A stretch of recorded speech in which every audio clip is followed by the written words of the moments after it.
Here's a fact. The richest 1% of India's population owns 40% of the country's wealth. And quite a bit of that money was flushed around during the Ambani wedding extravaganza. That's the 4-month-long wedding fiesta of Anand Ambani, the youngest son of Asia's richest man. Wedding highlights include a performance by Rihanna, Anand's $1.5 million watch that made Mark Zuckerberg blush. After seeing that, I was like, watches are cool.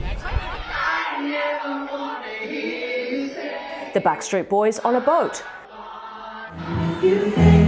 A $10 million paycheck for Justin Bieber to lip-sync and sometimes sing in Mumbai. Shah Rukh Khan and the who's who of Bollywood, and of course, lots of really rich, really powerful people. The whole affair reportedly cost $300 million. It may have been a social calendar highlight, but it also highlighted something else: India's extreme wealth gap. Opposition politician Thomas Isaac called the spending obscene and a sin against the poor. Despite India being the fastest growing major economy in the world, the benefits don't reach very far. And according to statistics, the gap between rich and poor has widened drastically under Prime Minister Narendra Modi, who, by the way, was a guest at the wedding. In fact, according to the World Inequality Database, income inequality in India is worse now than it was under British colonial rule. Even 30 years ago, India only had 1 billionaire. It now has 271. All that while, the wealth of middle-class India has halved.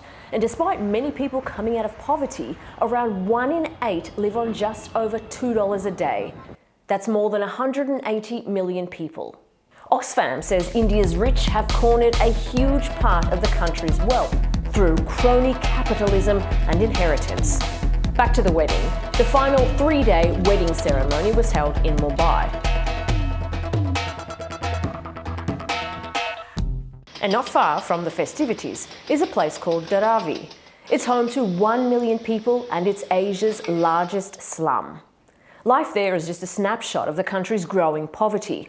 One study shows India is home to 1/4 of the world's malnourished people. That's 500 million people who don't have enough to eat. Back in colonial times, India was known as the crown jewel of the British Empire. In 2024, economists say it's India's mega-rich who are the new kings. And the poor, still the poor.